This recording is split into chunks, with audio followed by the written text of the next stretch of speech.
Good morning, good afternoon, good evening. My name is Dennis Schuler. I'm your host and moderator of Wendepunkt, Inflection Points for Senior Leaders. And I'm usually excited to do these interviews, but I'm especially excited to be with Greg Jackson today, who's the Chief Executive Officer of Octopus Energy.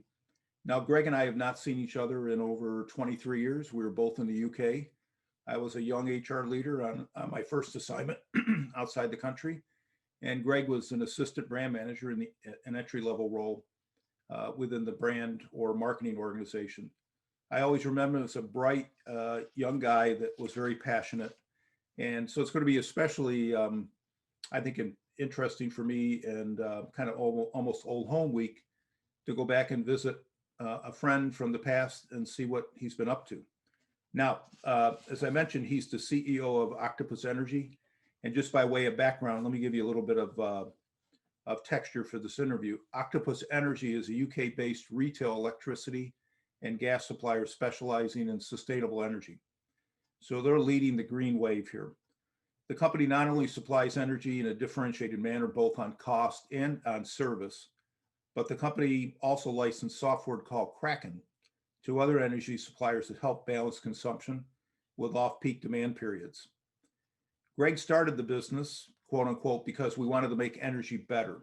People in the UK had suffered too long at the hands of established suppliers. They were having to pay too much and were given the runaround too often. Octopus has grown in a lightning fast clip, achieving double unicorn status in the UK by becoming the first startup in the energy sector to achieve a $2 billion, think about that, $2 billion valuation in its first 5 years of operation. And recently, Octopus announced the acquisition of Octopus Renewables that will see the company add $3.4 billion worth of green energy projects in its portfolio.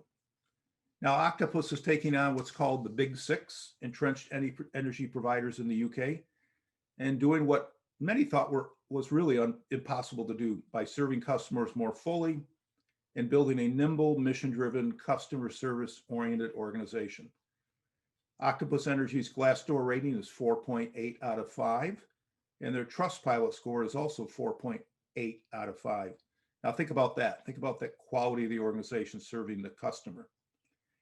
Greg himself is self-described as a passionate, creative, innovative CEO, entrepreneur, and investor who loves building organizations around people, disrupting industries which underserve both customers and society. He's had extensive experience starting up several other software platforms and assisting other entrepreneurs. He's a graduate of Cambridge University with a degree of economics. Finally, he's also one of the most innovative thinkers about organizations and their design, preferring very flat organizations, inverting the pyramid, and creating environments where people are free and willing to give their all. He is also on record in a BBC interview that he does not have an HR or IT support department because they invariably, these are my words, take responsibility away from those that should make decisions and create heavy processes that suck the competitive juices out of the organization. So I'm excited to see Greg for three reasons. First, his view on HR, which I happen to subscribe to. Second, we worked together many years ago at P&G in the UK. We were both much younger. I was on my first international assignment. And Greg was a new hire as an assistant brand manager in the marketing group. And this was a very formative period in both of our careers. So I'll be interested to see how that shaped his thinking on organizations. And third, most importantly, he's at the helm of the hottest and probably the most impactful startup in Europe. And if it isn't the hottest and most impactful, it's certainly one of the most. As I said, I've not seen him in over 25 years. So this should be fun catching up and talking about what makes successful, impactful businesses and leaders. Welcome to Wendepunkt, Greg. So glad to see you again. You know, you left P&G. You've done some really interesting entrepreneur stuff in the startups in the software space. But you know, before we got into the details on that, I wanted to just get a sense of what were the influences on your life that got you to this point, because we all are shaped by people, events, situations that define our core and what makes us tick and what motivates and drives us. What were those for you? Yeah, you know what, I think for me, it really began in childhood. I was brought up by a single mother. She had three kids, and you know, on a very low income, working in a pub, a bar in the evenings, going to college during the day, and somehow making it all work. And I think very early, there were 2 or 3 lessons and experiences there for me, and conscious and subconscious. You know, one of them was what hard work really looks like. You know, hard work is not owning a car and carrying a week's worth of shopping and having 3 kids under the age of 8, including a baby, traveling by bus, and then going out to work in the evening after, you know. And I think understanding, and being very comfortable with that hard work has been important. I think another is actually understanding that if you can do that, you can do most things. And I think that leaves you feeling very comfortable that you can take risks, because, you know, if the worst that happens is you go back to a world like that, well, you've done it before, you can do it again.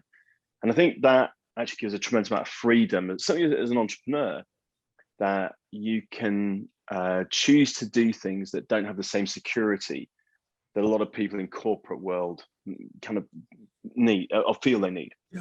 And I think the third thing, though, is it kind of gave me a real passion, a sort of sense of we need to make the world better, so that people who you know, people don't have to live like that, and that people can, there's a better future available for people. And I think specifically, for example, we're in the energy sector, and one of the reasons is I know that high energy bills are particularly painful for people on low incomes, and you know, we've got the opportunity to drive those energy bills down whilst we go renewable. And so I think there's a whole bunch of things, you know, both in terms of how I view the world and what I want to do with my own time, and also kind of the opportunities we've got to make the world better. Yeah, I would echo that. You know, if I look at my own, and this is not about you, me, it's about you. But I grew up in a family where my father worked 2 jobs. He worked midnight to 8, and then he delivered furniture during the day. I don't know how he did it, but he did it most of my time when I was growing up. And he had no safety net. Either you did or you didn't. And so, you know, people always ask me, even now that I'm in my 60s, why do you still like to work, and what drives you? Is that, I don't know if it's in your head, but it's that fear of I don't want to go. I know I can go back there, but I don't want to go back there. And I'll do everything I can to stay ahead of it. I work hard, and hopefully things work out. Which I wanted to ask you. This is kind of what I've been thinking about, and I don't have a good answer for it, but maybe you do. Yeah, I'm thinking back. I don't want to dwell on P&G too much because that's in our rearview mirror. But when I look back on the P&G class of hires in that mid 90s thing, let me just rattle these people off to you and just see if you can kind of give me kind of the why is it so, Greg. But you got Gavin Patterson, who is the former BT CEO. Now I think he's the CEO or number 2 at Salesforce. Tim Davies, who's running the BBC. Phil Jansen, who's the BT CEO that was running WorldPay. Jane Wakely, CMO at Mars. Zaid's over at CMO at Channel 4. Lance Batchelor, he was the guy that I had create the Brooklyn's transition package way back when as an ABM. He's now a chairman in private equity. Stephen Greenhalgh, I don't know if you remember Stephen, he's a minister in the government. Matthew Price, who stayed with P&G's running China, big business. Austin, we talked about. Barton Warner. And then he had Pullman and De La Puente. All came from that same seed corn. What do you make of that? And yourself, who's been fabulously successful in a variety of different situations, what do you make of that? Is there any trend there? Or is it just serendipity? Is it just kind of an occurrence? And we'd throw more in, couldn't we? Like Stuart Quickenden, who was Yes, managing partner for Boston Consulting Group in all the world except the US, I think. Yeah. So I think, look, I joined P&G from university, where I'd been the president of our college's student union. And I think P&G had this incredible recruiting criteria and appeal, which was that it looked for leaders. And where other recruiters were looking for different things, what Procter & Gamble was looking for was people who'd been presidents of the student union, active in politics, presidents of sports clubs, sports captains, but people who saw an opportunity, grabbed it and ran with it and took other people with them. And people who wanted to make a difference. And I think, that transcended academics. I'm sure that most people are good academics as well, but that was paramount. And so what you're seeing here, I think, is that, that incredible long-term view P&G used to have, which was, they weren't hiring people to do the job of an assistant brand manager. They were hiring people to, run countries. Run country businesses. And I think that meant that what they were hiring, as new starts, were all designed in 15 years. They've gone to great things, and you're reeling those off. And it tells me that for those that stayed at P&G, it's probably got a tremendous number of great leaders. And for those that have gone into other things, that P&G has got a sort of incredible reputation for building great careers.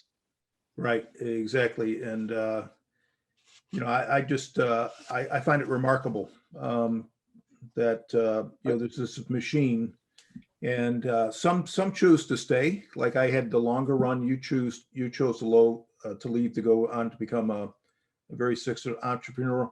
What attracted you to do that, Greg? There had to be some sense after a period of time at P&G. It was like, hey, this is not for me. I got what I need. Now I'm going to go and do what I want. I think. Describe that choice for me, if you would. It's interesting. I think there's an interplay there. So without talking about P&G too much, there was something else that P&G did, which is it had a whole set of principles around what mattered in business. It had a mission that was about putting consumers first, about making the world better, and doing a great job for the societies in which we operated. It wasn't a financial mission. And similarly, I think we were trained that building the organization, doing the right thing by each other and by the people was as important as driving business results. And I think for me, that had really attracted me, but it also, kind of gave me, and some of the people describe, I suspect, a very rounded vision of what business can be. And in the books like Built to Last, that carry the P&G story, are inspiring. And I think I probably never intended to stay at P&G for as long as 4 years, but I enjoyed it, and I was getting a tremendous amount out of it. And I hope I was giving something back. But that vision about what business can do almost inspires you to want to go and do it on the biggest stage you can, as fast as you can. And it's interesting for me, we could talk about this later maybe, but business has never been about money. Money is the outcome. And it might be the enabler, but it's not the objective. And I think there's a book by a guy called John Kay, who writes for the Financial Times. The book's called Obliquity. And similarly, I think that the subtitle of that is How Your Goals Are Best Achieved Indirectly. And what he talks about is a very P&G philosophy, which is you build a great business that tackles big problems that are important to society. And chances are you'll create more value than businesses that are focused just on financial objectives. And certainly you've got a better chance of riding the sort of waves of the economy and waves of change. Because if you're doing fundamentally important stuff, then as the world changes around you, your purpose stays true. Whereas for companies that are continually chasing a profit, as the world changes, they've got to change direction all the time. So I guess there were a bunch of things there that inspired me to take forward that passion that I talked about at the beginning, really, for making the world better. Yeah, and as I'm listening, I'm smiling because I'm looking at this little, again, I don't keep a lot of artifacts, but I do this because I thought, at least for me, it was a special moment. But I haven't looked at the bottom of it in probably 20 years, but I'm listening to you talking, and on the bottom of this thing is a quote: "We who are first have the responsibility and opportunity to leave a trail for those who are to follow us." To your point, I think Collins would say that was clock building versus time telling, right? In terms of how you build organizations for the long haul. Yeah, that's great. And by the way, you're holding that model of Brooklyn's, the office, which is my first, the first time I moved into a new office. And I remember some of the speeches you and our general manager at the time, Tim Penegate. Yes. And there was an amazing moment when one of you said, this is our chance for a fresh beginning. And I think you understood symbols, and that was a really important symbol. And it was a business that hadn't been doing well. But one thing you said was, from now on, we're going to ask people to do the things they are good at, because that will make them happier and more successful. Instead of what we used to do, which is get them to do things they weren't good at in the hope they would improve. But actually all that did was make people miserable and drive bad results. Right. And I just thought that was an incredible idea. Get people to do what they're good at. And that's been a foundation for me for everything I've done since. Yeah, it's born out of the theory that most people, you can get more bang for your buck by leveraging somebody that's got a strength in an area than working on, my dog just has appeared, than working on stuff that's minutia. It's like, let's get focused. So I think the Brooklyn thing was, let's get rid of all the old behavior and old habits.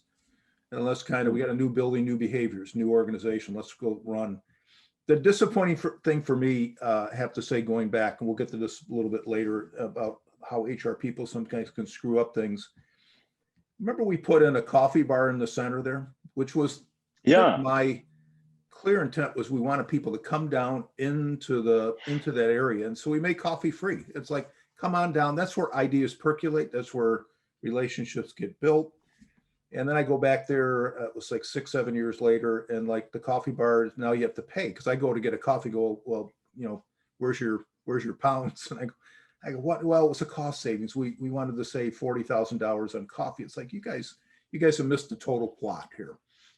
Totally. Well, the good news, Dennis, is if you come to Octopus Energy's office, any of our offices, you'll find the whole thing is designed around things like the coffee area, which, by the way, is free, along with other things that help people congregate and feel valued and enjoy work. Good on you. And that was inspired by what you did there. So thank you. Good on you. Well, when I was at Disney, not to belabor the point, but I remember going up to see Pixar, and they had this wonderful building that Jobs and Ed Catmull had designed. And there were, I think I recall correctly, there were no bathrooms. It was a 3-story building. There were no bathrooms on the second and third floor. They intentionally made them down on the ground floor. So you had to come out of your office, go down. And then they had this huge cafeteria, open plan, and coffee bar. That was their ideation area. That's what was the driver for their creativity that spawned a lot of these beautiful movies, obviously. Well, let's do a bit more loving then, because obviously the pandemic's changing how people think about offices. But since we started our company, we've built a number of offices, and every one of them we're building on the learnings. But for example, we try to build offices where desks are at 45 degrees or 30 degrees to corridors, so that when you're walking through the office, you have to wave around the desks and you have to make eye contact with the people as you go. And so we don't have a sort of a highway that bypasses a bunch of perpendicular desks. Everyone's got human contact. I think the second thing that we've put a lot of effort into like that is we've always tried to have offices on a single floor. And that means we're taking bigger and bigger single floors, because what we find is that it enables a lot more mingling, as you describe at Disney. They try and kind of create a ground floor experience. And I think where we've been able to do that, we've actually taken 2 contiguous floors and they cut a hole in the floor between them so that people can see each other through the hole, up and down a big, great round hole. And then a big sweeping staircase. It's all designed around what people can see. And then, of course, because we're a decentralized organization, some of our young people decided to put a slide in as well. But the whole thing really was about creating contact between our team all the time. Yes, indeed. This is great. I love it. We're going to go deeper on that in just a second, Greg, but I just wanted to go back to just thinking about entrepreneurship and how it might be different from working at large companies, because I think you articulate, you took some lessons away, but then you pivoted and designed and drove a lot of businesses with your own vision. What makes a successful entrepreneur, and why do some make it and why do others not? What's the core there? And first of all, luck is incredibly important, right? You can load the dice with some natural phenomena and how hard you work and good decision making, but you're still rolling dice. And I think it's interesting for me that probably my 5th roll of the dice has been by far the best. I've definitely got better at weighting them as I go, but there's no doubt that if the dice rolled differently, I might have been lucky first time or unlucky this time. I think that I don't idolize entrepreneurship, and I don't advocate it for everyone.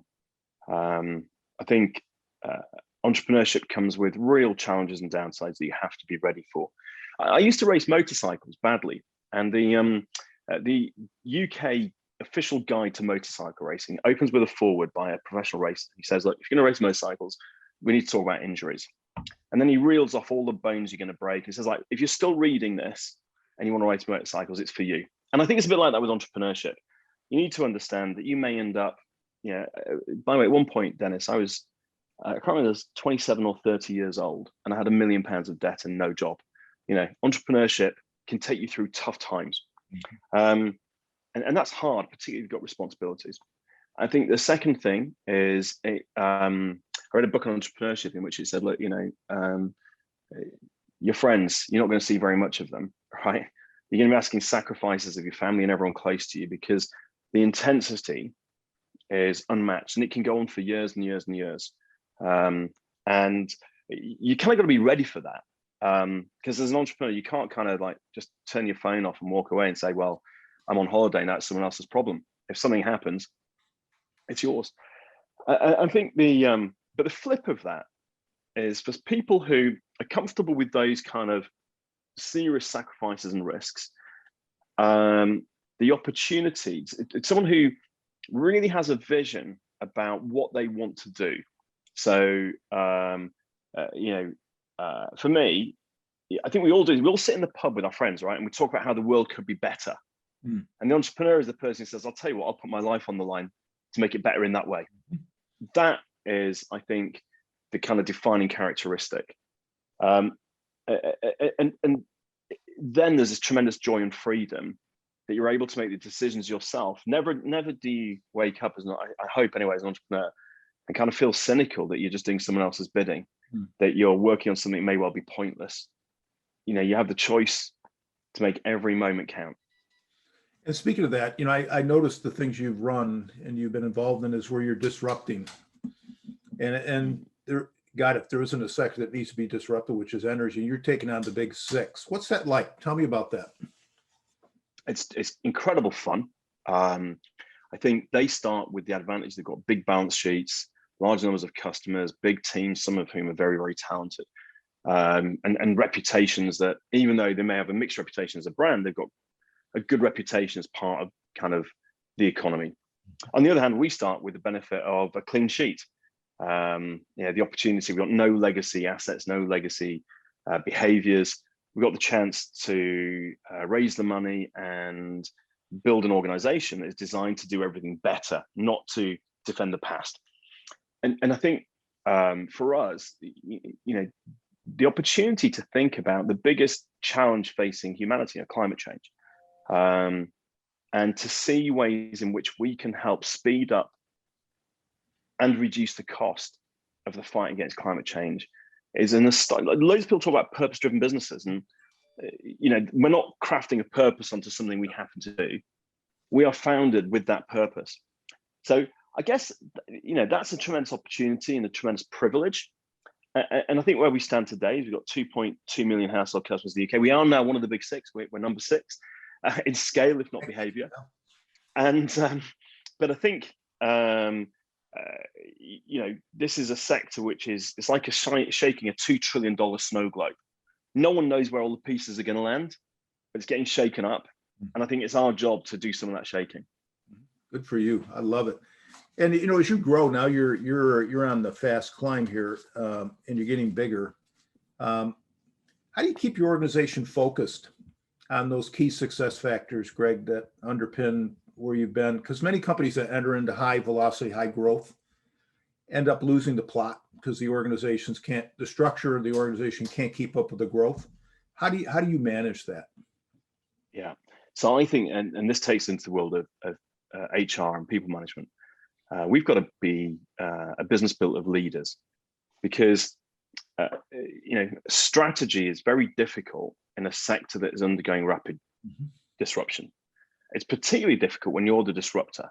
So we can't take a bunch of historical figures and extrapolate them and then build our plan accordingly. Instead, we have to look at a problem. How are we going to decarbonize heating? How are we going to enable electric vehicles to charge without requiring lots of extra infrastructure and cables? How are we going to enable households to benefit from cheaper renewables rather than seeing renewables as a problem? Now, we can set out those sorts of challenges and then give the that challenge to a team and enable them to make the decisions about what our company will do, consistent with our vision and our values and our capabilities, to tackle that problem.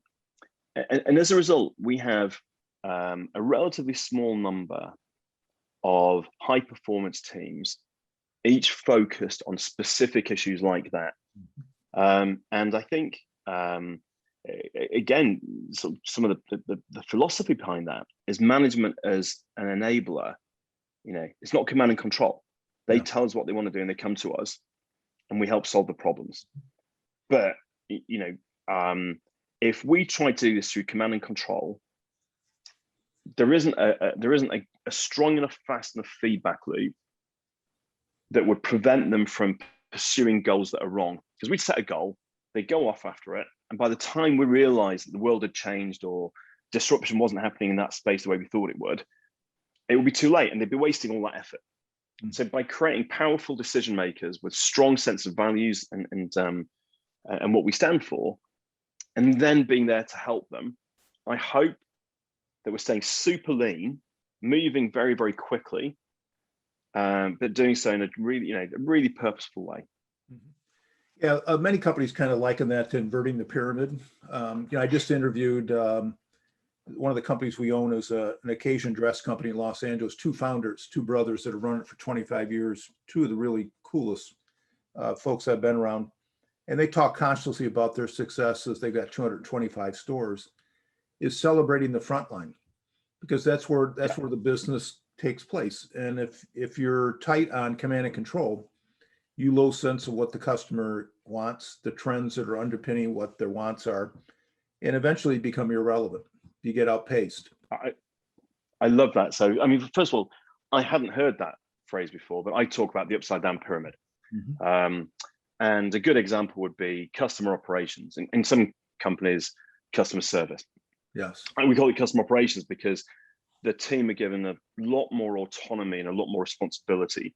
So they're not just kind of, you know, typing stuff into a computer and reading out the results. They're making decisions in real time about how they're going to organize themselves, about how they're going to fix customer issues, about what they're going to prioritize. And our CTO, my co-founder, James Edison, he says, you know, the operations teams are gods and it is our job to serve them. Right now, you know, in a tech company, that is ordinarily the CTO would be the god. Right. But here he is putting himself in the service of the people that actually look after our customers. And that's the way we see it.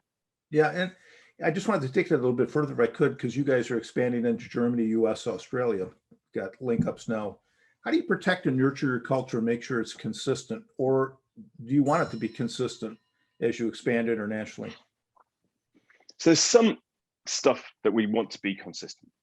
Yeah, we want our brand to stand for, you know, outstanding value for customers, to be a brand which always puts longer term customer value ahead of short term profits. We want it to stand for driving decarbonization relentlessly and without question. So there's some stuff we stand for, both as a brand and a company, that will be the same everywhere. We will always build things on our tech platform, a platform called Kraken. Even if a country thinks that they could do something faster or more readily by taking some off-the-shelf software from someone else, we won't do it. We will hold up until Kraken is able to do the job for them, because that's a long-term investment in our core value, you know, the driver of value, our platform, which has to be global. But you know, the way in which you know, a country decides to organize itself on a day-to-day basis, whether they are aiming to, you know, win customers in channel A or channel B, whatever it be, entirely up to them. And they can innovate on new ideas and products and services without having to get permission. And if things happen there that are successful, then we want that to be available for every other country in the world to roll out. So I think that's really important. In terms of how we manage the people, different countries have got different styles because they're built around the strengths of the founding team in those countries. And a bit like we spoke earlier, let's capitalize on what those founding teams are good at. But we will always treat our people, as being as important as, more important than immediate business results. That's non-negotiable.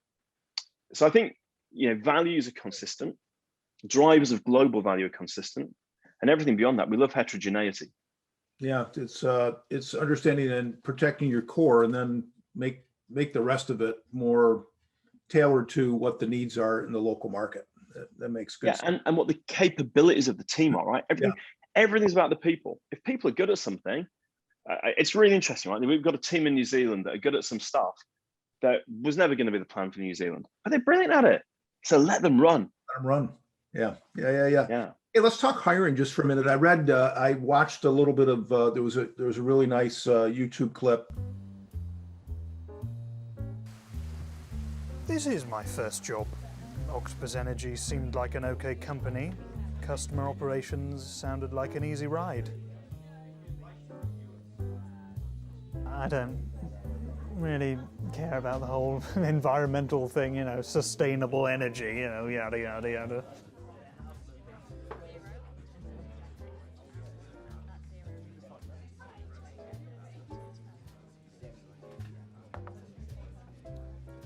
I thought I'd enjoy it more, to be honest.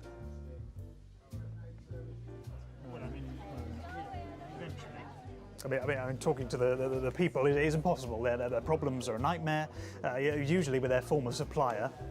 I don't know why Octopus just doesn't have a script like everyone else.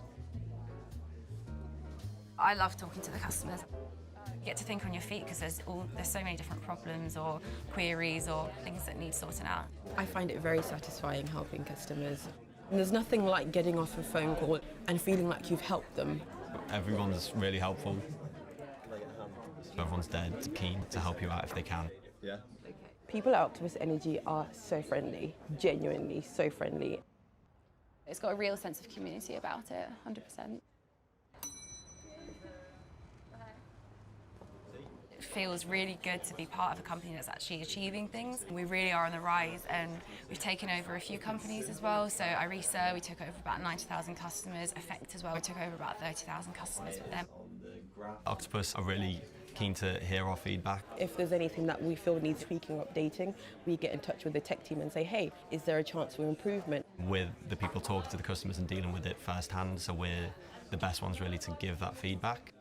Just knowing that I work for a renewable energy company, it's so important to my core values. It's always a nice feeling to know that you've helped someone who was having problems. It's great to be part of an organisation that genuinely wants to help customers. Well, thank you very much. I hope it all works out.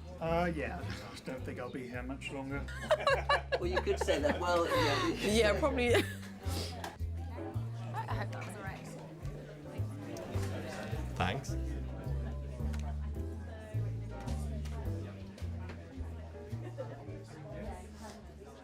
I'm Greg Jackson, founder of Octopus Energy. Octopus is a great place to start a career. Customer operations is the very heart of the business. It's the thing I'm so passionate about. So we're looking for bright people who really enjoy a challenge. If that's you, come and join us. Your branding on how you hire and how you recruit, you have a cameo appearance at the end of that. But it was kind of a tongue-in-cheek of a guy that kind of doesn't quite fit in. But I think the message is, there's standards. We're a team. We're trying to drive things. That was really well done. How do you make sure you're attracting the right caliber of people, not for today's business, but since you're on such a huge scale up? How do you hire for that future? And then how do you make sure that you've got people moving along on their development path that'll intersect where your business is going? Because, again, I work in private equity. A lot of our companies, we buy smaller companies, 100, 200 million. But often what we find is that what got you there won't get you to the next layer of growth. And that often that's because the organization hasn't kept up, hasn't been developed, hasn't anticipated. So how do you get in front of that dynamic, Greg, in your business? So I think there's probably three things. The first one is from the beginning, to quote someone else, we'd rather have a hole than an arsehole. That was one of the founders of Innocent Drinks. Yeah. And so it doesn't matter what pressure there is to fill a recruitment gap.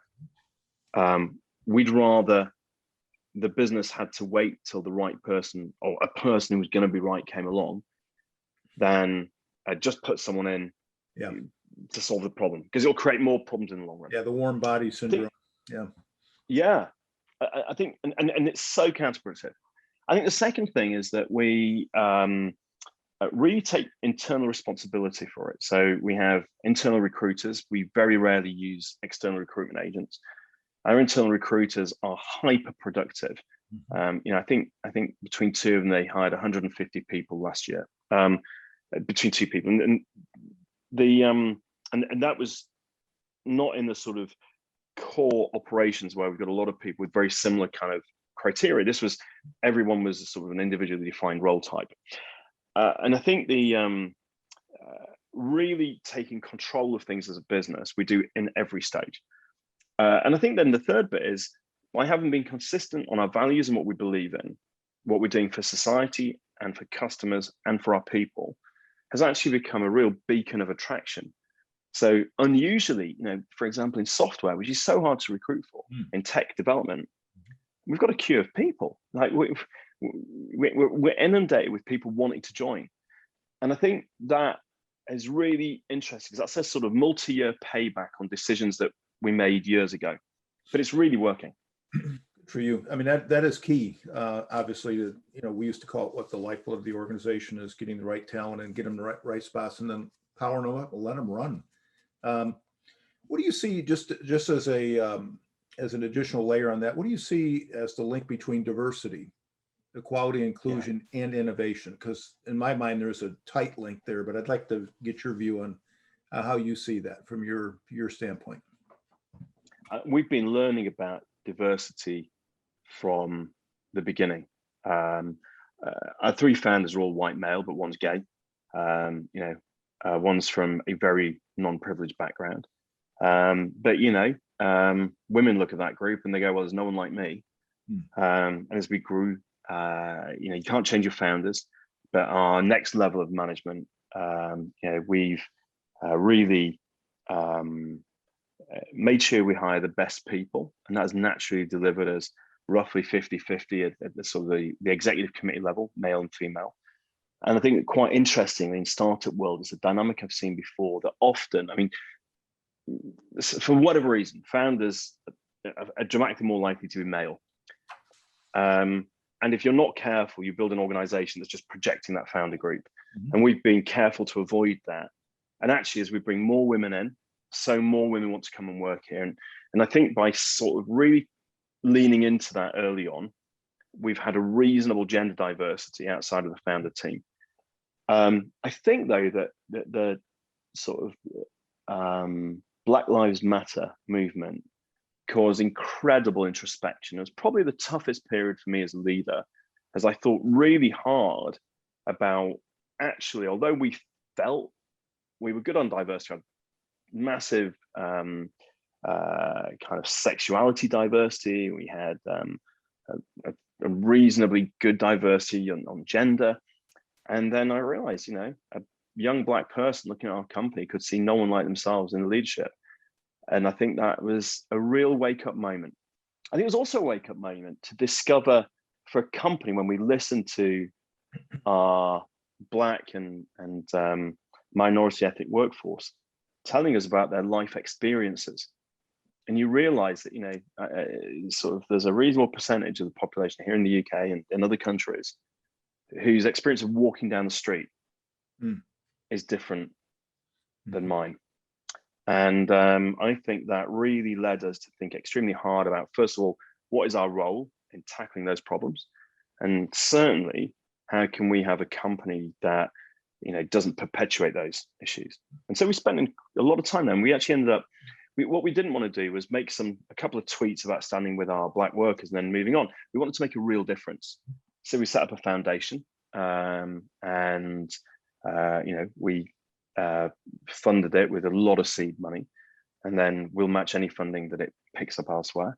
And its job is to take the talent of our people, whatever their background, and drive diversity, especially the kind of diversity we talked about now, in our company and elsewhere, on a permanent, ongoing basis. I hope that we're making the right moves.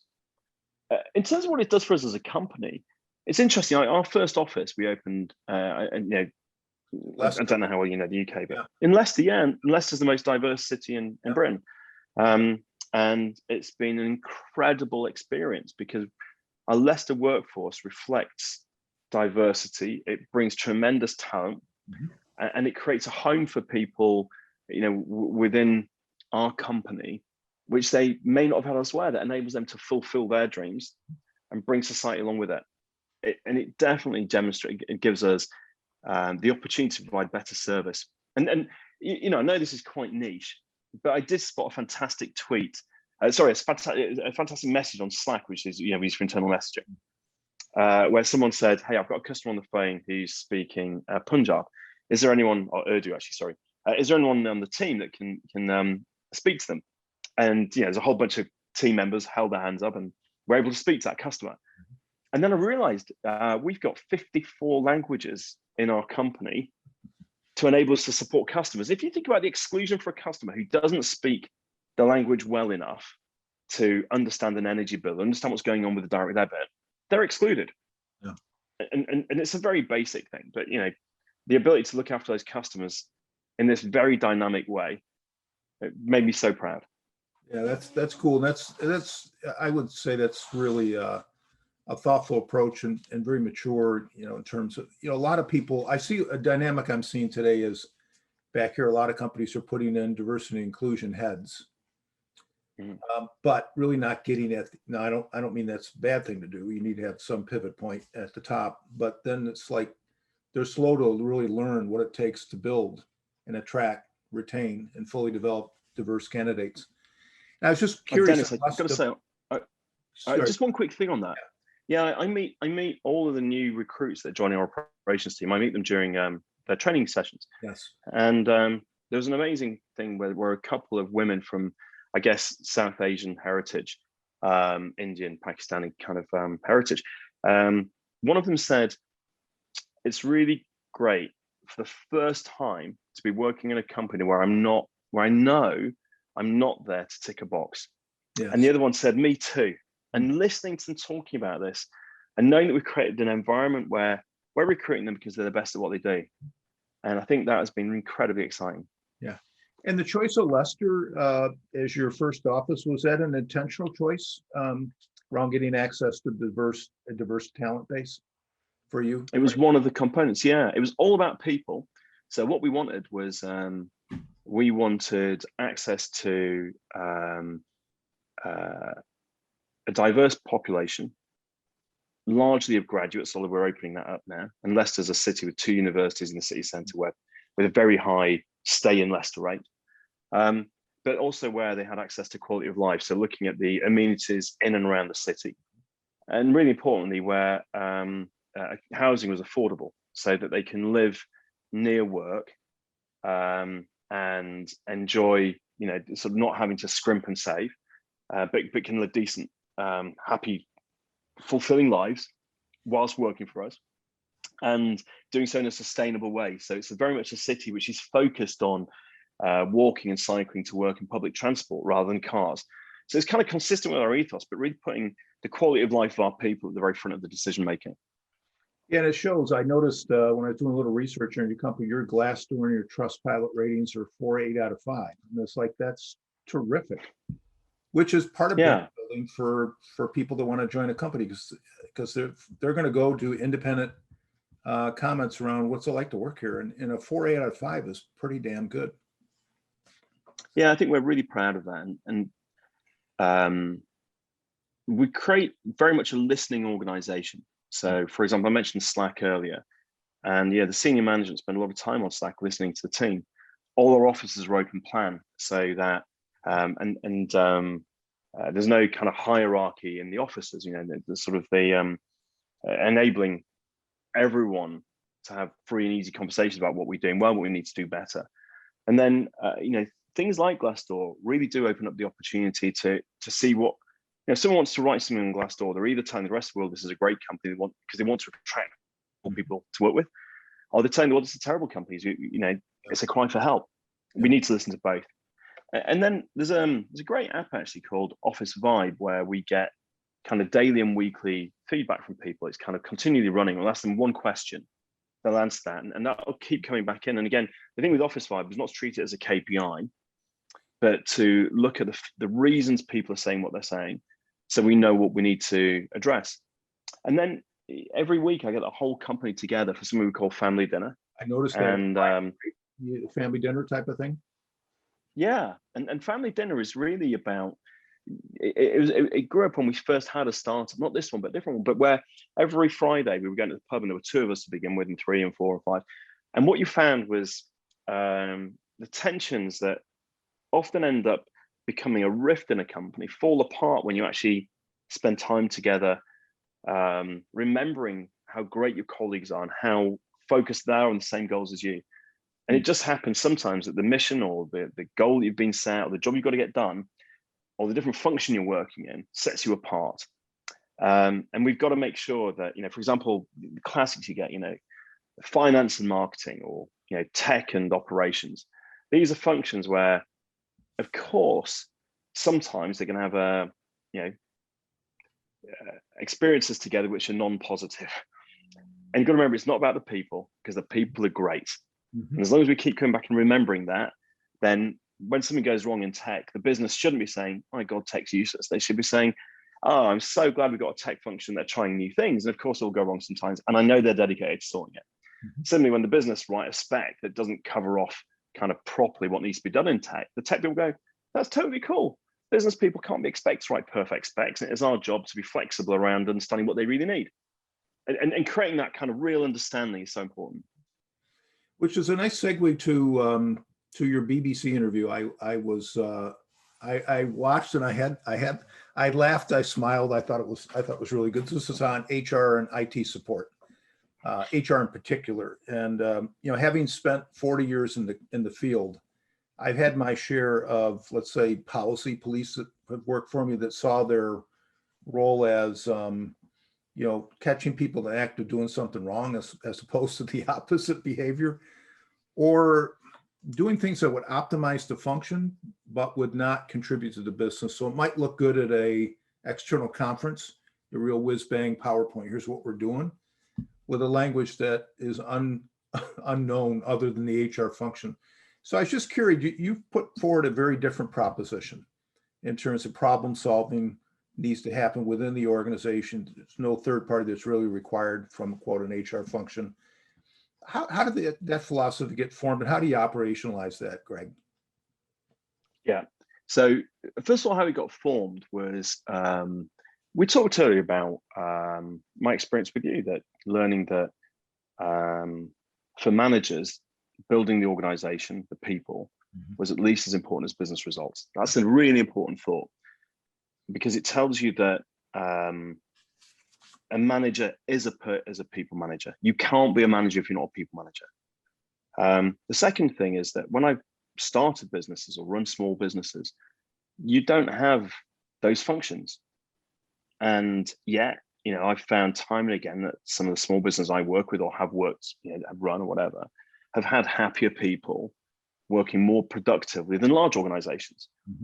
And you ask yourself, why is that? And when you look at it, you'll see it's because the person running the business is spending time every day with their delivery drivers, their receptionists, their kind of salespeople, account managers, whatever the functions are, and listening to them and understanding kind of what's needed to motivate them, and what's needed to keep them kind of happy, and to enable them to be fulfilled.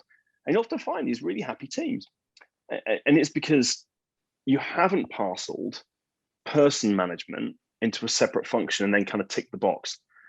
And then the question became like, well, if you can do that in a company of 10 people or 20, how can you do it in a company of 50 or 100 or 500 or 1,000 or whatever we go?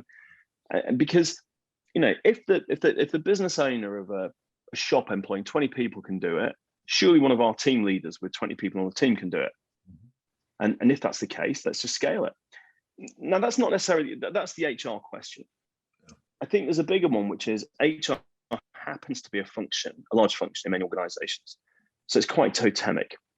But then there's another bit, which is you spot whenever you inject a function into a business, you might start with one person. And you're doing that because of some work to be done. And you thought it'd be more efficient to employ someone to do it than people doing it off the side of their desk or whatever. Now, once they've done that work, because it may not need doing forever, they start looking around for something else to do. And of course, if your job is filling in holes, pardon? It's called mission creep. It's mission creep, yeah. If your job is filling in holes, you look all around the business, you'll see holes that can be filled. By the way, the business would probably be fine if you didn't fill the holes, but now you've spotted them, you're going to fill them. And before you know it, you're actually quite busy filling holes. So you need some additional hole fillers. And when you've got them, first of all, half your time is spent managing your hole fillers, and the other half time is filling the holes. And of course, they end up getting busy. But not only that, all the time you're doing this job, you're creating work elsewhere in the company. Take HR again, not to criticize HR, because I'm just talking about how it often works in some companies. But the work that they're doing creates work elsewhere as well. Now, a lot of it, obviously, everyone feels it's worthwhile. No one's necessarily being self-serving, but every bit of work that they're doing is creating work and so you're kind of getting a whole new function that's creating work for itself and then creating work for others. And the work that the others are doing is distracting them from the work they're meant to do. Right. Which means that you then need to hire more of them. And before you know it, you're creating big bureaucracies. And that's not about HR, it's just about any function. So the extent to which we can eliminate functions, that's the idea. Yeah, I get it. And I think that's right. It's really putting the responsibility and the accountability together in management. That's responsible for building the business and building the organization. I get it completely. Interestingly enough for me, I won't attribute this to the particular company, but I went into the HR head role in two companies that they had outsourced recruiting to a third party. It's like, why would you do that? And then secondly, the first thing I did when I went into this company, unnamed, is I had all the HR people shop with low-income consumers. I gave them $50. They spent a half day with a low-income consumer. And they came back and said, wow, they have a very different life, A. B, gee, they're not buying our product. And then you go to the why is that the case? And you start to get at that we had drifted away from what is really the core responsibility when you do have an HR function, is to enable the business to do the business better, period. And if you can't do that, then get out of the way. Now I happen to be the rabble rouser, the malcontent, the person that consistently got feedback in their career, because I'm later in my career, I don't really give a rep now, that you're too close to the business. It's like, how can you be not too close to the business? I don't really understand that concept, but I really applaud you. When I watched the video online, I just smiled to myself because you crystallized the issue and the solution very nicely. Let's talk about CEO just for a minute, Greg. A lot of the CEOs I work with, they kind of think about the CEO role as the loneliest job in the world, but I don't get that from you. I watched a lot of your videos. You seem to be very open, very engaged, very like you don't have barriers. You're pretty much open book. How do you stay in touch in your role with the consumer, with the customer, with your own base of employees? How do you do that? Because a lot of folks at the CEO level end up adopting this bubble. No bad news ever permeates the bubble. And so they live in an existence that really is not real. And then they get surprised later. How do you mitigate that? That's a great question. I mean, first of all, let's think about the CEO role being the loneliest in the world. There's one extent to which it's true, right? As a CEO, you don't have peers. So there is, when you're, I know when I was an assistant brand manager at Procter & Gamble, 12 of us would go for lunch together, and we all had the same kind of problems. We're on the same position. We could all swap notes and be very open and easy. And I think it does that is the one thing that is hard to do as a CEO, because there is no one else in the company that has the same purview and role as you. Although I think as you get more senior in companies, that happens, right? So as you approach the C level, it becomes more and more the case for everyone. But outside of that, look, I absolutely love talking to people and listening to them and understanding them. And so whether that be team members of any level, whether it be a co-founding CFO or CTO or our CMO, or the people that have just joined in any function, I find them, look, people are we've all got incredible brains and insights. I think hierarchies often encourage some people to think they're special, but the reality is, you've got as much to learn from the guy in your corner shop as you do from a C-level manager. And the same goes with customers. It doesn't matter what we tell customers our product and service are, if they're experiencing something different. And we get things wrong all the time. And we misunderstand, and they surprise us with their reactions to things, positive and negatively. So I think I've received, I think I've dealt with, either by email or Twitter or whatever, over 30,000 individual customers in the 5 years we've had this business. Wow. And it's really interesting, because I think this is one area where definitely my experience in corporate life, in this case Procter & Gamble, actually is not something I've picked up on. At P&G, consumers were special, distant, scary.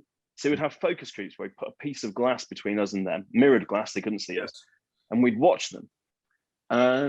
And actually, like, what I found, particularly in today's digital world, is talking about things with them on Twitter or Facebook or email, sometimes even just picking up the phone, is vastly more meaningful, because they're telling us in real time how they're feeling about the real experience they're really having. And they're doing it in the context of their lives. We haven't kind of created this kind of false space. And actually, that, for me, the tangibility of that has been both personally rewarding and energizing. And I think with both our own people and with customers and potential customers, and by the way, politicians and journalists and all the other people that are just people, it's an incredibly empowering way to run a business. Yeah, I mean, I think what you're speaking to, I think, is being authentic in terms of that engagement, and being timely in that.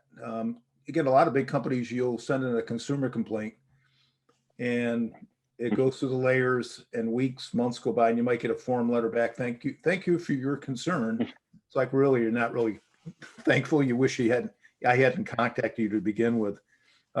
It's, you know what, Dennis, it's been great fun doing this, not just for me as CEO, but across the organization. So I sometimes think in those companies you describe, there's a citadel, there's a sort of great big thick wall to defend the executives and the team from customers, and from the real world, from journalists and everyone else.